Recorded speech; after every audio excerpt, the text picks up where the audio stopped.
नमस्कार दर्शकों, आप सभी का स्वागत है DHP न्यूज चैनल में। मैं हूं आपके साथ रोहित शर्मा और हिमाचल प्रदेश के आज की बड़ी खबरें और मुख्य समाचार आपको बताएंगे। यदि आपने अभी तक DHP न्यूज चैनल को सब्सक्राइब नहीं किया है तो कृपया चैनल को सब्सक्राइब करके बेल के आइकन को भी क्लिक कीजिए, जिससे आपको हिमाचल प्रदेश की बड़ी खबरें रोजाना मिलती रहें। चलिए जानते हैं आज के मुख्य समाचार। टमाटर के दामों में तेजी जारी, रिकॉर्ड 1651 रुपये में बिकी हिमसोना की क्रेट। टमाटर के दामों में लगातार उछाल जारी है। बुधवार को हिमसोना टमाटर की क्रेट इस सीजन में सबसे महंगी बोली लगी। रिकॉर्ड 1651 रुपये तक क्रेट बिकी। कोटखाई से 40 क्रेट हिमसोना टमाटर लेकर सोलन मंडी पहुंचे। इससे पहले 1400 रुपये तक हिमसोना की क्रेट बिकी। हालांकि अन्य टमाटर भी 1200 रुपये प्रति क्रेट के हिसाब से बिका। टमाटर के दामों में आ रहे उछाल से किसान काफ़ी खुश हैं। इससे पहले शुरुआत में 150 से 200 रुपये में क्रेट बिक रही थी। हालांकि पिछले करीब 1.5 सप्ताह से टमाटर के दामों के उछाल देखने को मिल रहा है। सोलन मंडी में बाहर से आड़ती भी पहुंच रहे हैं।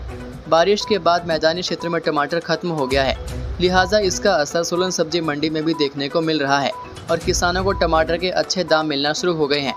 हालांकि जिले में जब से टमाटर की रोपाई हुई है उसके बाद लगातार सूखे व भीषण गर्मी से फसलें खराब हो गई।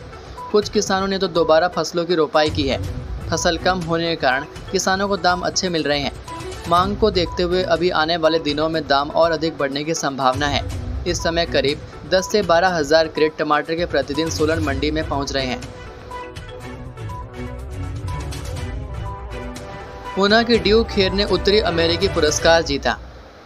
टेक्नोलॉजी कंसल्टिंग के क्षेत्र में ऊना की ड्यू खेर ने उपलब्धि हासिल की है। ड्यू दुबे खेर को कंसल्टिंग मैगजीन 2023 के लिए टेक कंसल्टिंग में महिला लीडर नामित किया गया है। घोषणा पत्रिका की वार्षिक विजेता सूची में की गई। यह BCG, डेलोइट व अन्य सहित दुनिया की कुछ प्रमुख कंसल्टिंग फर्मों के उत्कृष्ट नेताओं को मान्यता देती है। स्थानीय निवासी ड्यू ने अपने अभिनव दृष्टिकोण व उत्कृष्टता के प्रति समर्पण के माध्यम से कंसल्टिंग उद्योग में शानदार प्रतिष्ठा बनाई है। संयुक्त राज्य अमेरिका में पुरस्कार समारोह में कंसल्टिंग में शीर्ष नेताओं की उपलब्धियों का जश्न मनाया गया। इसमें ड्यू को कंसल्टिंग पेशेवरों के एक प्रतिनिधि समूह के बीच जगह मिली। प्रौद्योगिकी उन्नति को आगे बढ़ाने में उनके योगदान को महत्वपूर्ण बताया गया। खेर की प्रशंसा हमारे समुदाय के लिए बहुत गौरवान्वित करती है। केंद्रीय मंत्री अमित शाह से मिले CM सुक्खू, आपदा से हुए नुकसान के लिए मांगे 9,042 करोड़। मुख्यमंत्री सुखविंदर सिंह सुक्खू ने बुधवार को नई दिल्ली में केंद्रीय गृह मंत्री अमित शाह से मुलाकात की। CM ने पिछले साल आई सदी की भयंकर आपदा से नुकसान की भरपाई के लिए 9,042 करोड़ रुपए की वित्तीय सहायता जारी करने का आग्रह किया। आपदा के बाद केंद्रीय टीम ने इस नुकसान का आंकलन किया था। उन्होंने केंद्रीय मंत्री को प्राकृतिक आपदाओं के दृष्टिगत हिमाचल प्रदेश की संवेदनशीलता से अवगत करवाया। प्राकृतिक आपदाओं के प्रभावी प्रबंधन के लिए मंत्रालय के पास लंबित धनराशि जल्दी जारी करने का आग्रह किया। उन्होंने लाहौल स्पीति में अंतर्राज्यीय सीमा पर सरची और शिंकुला में सरकारी भूमि पर अनधिकृत कब्जे पर उचित कार्रवाई की भी मांग उठाई। मुख्यमंत्री ने केंद्रीय मंत्री को बताया कि यह मामला अभी भी मंत्रालय के पास लंबित है। इस वर्ष बरसात का मौसम शुरू होने के दृष्टिगत राज्य को इस धनराशि की तत्काल जरूरत है। उन्होंने यह भी बताया कि 14वें वित्त आयोग की सिफारिशों के अनुसार वित्तीय वर्ष 2019-20 के लिए राज्य को राज्य आपदा प्रतिक्रिया निधि यानी HDRF के अंतर्गत मिलने वाली 61.07 करोड़ रुपए की धनराशि लंबित है। 15वें वित्त आयोग की सिफारिशों के अनुसार पहाड़ी राज्यों में भूस्खलन और भूकंप के प्रभावी प्रबंधन के लिए प्रदेश को वित्तीय वर्ष 2021-2026 के लिए 200 करोड़ रुपए की राशि मिलनी है। हिमाचल प्रदेश में देने नहीं लेने वाली सरकार है। नेता प्रतिपक्ष जयराम ठाकुर ने कहा कि सरकार अब अपनी नाकामी छिपाने के लिए तानाशाही पर उतर आई है। खबरें छापने पर मीडिया से जुड़े लोगों पर मुकदमे बनाने की कोशिश की जा रही है। सरकार द्वारा जिस तरह के जन विरोधी काम किए जा रहे हैं, अब सरकार चाहती है कि मीडिया उसे दिखाए भी नहीं। सुक्खू सरकार एक तरह से अघोषित आपातकाल लागू करने की कोशिश कर रहे हैं। जयराम ठाकुर ने कहा कि इधर उधर की बात करने के बजाय सरकार अपनी गारंटियों की बात क्यों नहीं कर रही है। 5 लाख रोजगार देने की बात कही गई थी। सरकार का 1/3 कार्यकाल लगभग खत्म हो गया है। कितने लोगों को रोजगार दिया? लंबित पड़े रिजल्ट को क्यों नहीं जारी किया? बागवान अपने सेब के दाम क्यों नहीं तय कर पा रहे हैं? युवाओं को नौकरी से क्यों निकाला जा रहा है? आउटसोर्स कर्मचारियों को समय से वेतन क्यों नहीं मिल रहा है? अब तक गोबर की खरीद क्यों नहीं हुई? किसानों का दूध कांग्रेस की गारंटियों के हिसाब से क्यों नहीं खरीदा जा रहा है? इन सब सवालों का जवाब सरकार को देना होगा। नेता प्रतिपक्ष ने कहा कि कांग्रेस ने तो गारंटी दी थी कि वह 300 यूनिट की बिजली फ्री देगी, जिस कारण कांग्रेस सत्ता में आई। बिजली देने की बात छोड़िए, जो सब्सिडी मिल रही थी वह भी छीन ली। आने वाले समय में और भी सुविधाएं छीनने की तैयारी चल रही है। 160 साल में पहली बार पैदा हुए थे ऐसे आसार, मगर नाहन में नहीं टूटी मुहर्रम की रिवायत। हिमाचल प्रदेश के सिरमौर मुख्यालय नाहन में मुस्लिम समुदाय द्वारा मनाया जाने वाला मुहर्रम का त्यौहार मनाने की अनूठी परंपरा है। यहाँ मुहर्रम का जुलूस भी आपसी भाईचारे की मिसाल कायम करता है, लेकिन करीब 150 साल में इस बार शायद ऐसा पहली बार हुआ जब आयोजन को लेकर बादल मंडरा गए थे। इसकी वजह सुन्नी समुदाय के 2 गुटों में विभाजित होना था। ऐसा नहीं था कि एक पक्ष दूसरे को आयोजन से रोक रहा था, बल्कि झगड़ा आयोजन की बागडोर को लेकर था। अंजुमन इस्लामिक कमेटी के अध्यक्ष गुल मन्नवर सहित अन्यों के खिलाफ सदर थाना में मामला भी दर्ज हुआ।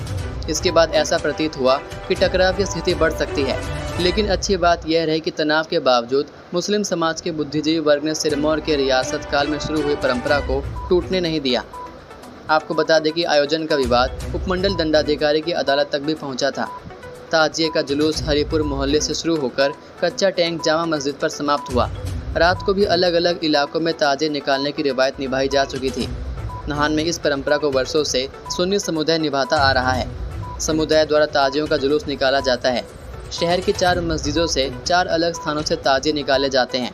इनमें गुन्नो घाट, हरिपुर, रानीताल और जामा मस्जिद कच्चा टैंक शामिल है। यह आयोजन केवल धार्मिक ही नहीं बल्कि सांस्कृतिक और सामाजिक महत्व भी रखता है, जहां सभी समुदाय के लोग भाग लेते हैं और भाईचारे की भावना को प्रकट करते हैं। HRTC को बनाया जाए रोडवेज, इंटक ने सरकार से उठाई मांग। हिमाचल प्रदेश इंटक ने प्रदेश पथ परिवहन निगम को रोडवेज का दर्जा देने की मांग की है। शिमला में प्रेस वार्ता कर प्रदेश इंटक अध्यक्ष बबलू पंडित ने HRTC को रोडवेज बनाने की सरकार से मांग की है, ताकि निगम का सभी वित्तीय लेन देन निगम के बजाय विभागीय स्तर पर सरकार के पास हो और बजट का प्रावधान भी हो सके। इसके अलावा इंटक ने HRTC के 1109 कर्मचारियों को अनुबंध से नियमित करने पर आभार भी जताया। प्रदेश इंटक अध्यक्ष बबलू पंडित ने कहा कि इंटक कर्मचारियों के मुद्दों को समय समय पर सरकार के समक्ष उठा रहा है। HRTC कर्मचारियों के नियमितीकरण का मुद्दा भी सरकार के समक्ष उठाया गया था। सीएम सुक्खू ने नितिन गडकरी से किया इन 2 सड़कों को NH घोषित करने का आग्रह। मुख्यमंत्री सुखविंदर सिंह सुक्खू ने केंद्रीय सड़क परिवहन एवं राजमार्ग मंत्री नितिन गडकरी से प्रदेश की 39.20 किलोमीटर लंबी रानीताल कोटला और 41.5 किलोमीटर लंबी घुमारवीं जाहू सरकाघाट सड़कों को राष्ट्रीय राजमार्ग घोषित करने का आग्रह किया। उन्होंने कहा कि इन सड़कों का निर्माण पहले ही राष्ट्रीय राजमार्ग के मानकों के अनुसार किया जा चुका है और सैद्धांतिक रूप से इन्हें राष्ट्रीय राजमार्ग घोषित किया गया है। उन्होंने कहा कि हिमाचल जैसे पहाड़ी राज्य में सड़कें परिवहन का मुख्य साधन है और पिछले 8 वर्षों के दौरान राज्य के लिए कोई भी नया राष्ट्रीय राजमार्ग घोषित नहीं किया गया। मुख्यमंत्री ने मंगलवार सायं नई दिल्ली में केंद्रीय सड़क परिवहन और राजमार्ग मंत्री नितिन गडकरी द्वारा राष्ट्रीय राजमार्ग परियोजना की समीक्षा बैठक में यह बात कही। उन्होंने राज्य आपदा 2023 के दौरान क्षतिग्रस्त हुए राष्ट्रीय राजमार्गों के साथ लगते विभिन्न राज्य मार्गों के उन्नयन के लिए 172.97 करोड़ रुपये जारी करने का अनुरोध किया। हिमाचल में 1023 TGT अभ्यर्थियों की बैच वाइज नियुक्ति लिस्ट जारी। लंबे समय से प्रदेश के स्कूलों में TGT नियुक्ति का इंतजार कर रहे हजारों अभ्यर्थियों को राहत मिली है। प्रारंभिक शिक्षा विभाग ने मंगलवार को 1023 की TGT बैच वाइज नियुक्ति की लिस्ट जारी कर दी। इसमें मेडिकल स्ट्रीम में 170, आर्ट्स में 416 और नॉन मेडिकल में 300 अभ्यर्थियों को बैच वाइज नियुक्ति दी गई। बाकी पद वार्ड ऑफ एक्स सर्विसमैन और अन्य श्रेणियों के हैं। प्रारंभिक शिक्षा निदेशालय की तरफ से यह लिस्ट जारी की गई है, जिसमें अभ्यर्थियों के नाम के साथ उन्हें कौन से स्टेशन दिए गए हैं यह भी बताया गया है। वहीं TGT लिस्ट जारी होने के बाद अभ्यर्थियों को JBT नियुक्ति का भी इंतजार है। इसके लिए भी नवंबर और दिसंबर माह में काउंसलिंग करवाई गई थी। JBT के कुल 1161 पदों पर बैच वाइज भर्ती में यह नियुक्ति मिलनी है। तो ये थे आज के प्रदेश के मुख्य समाचार। उम्मीद करते हैं कि आपको ये वीडियो पसंद आई होगी। वीडियो पसंद आने पर वीडियो को लाइक और शेयर ज़रूर करें। अब मुलाकात होगी आपसे अगली वीडियो में। तब तक के लिए जय हिंद, जय भारत, जय हिमाचल।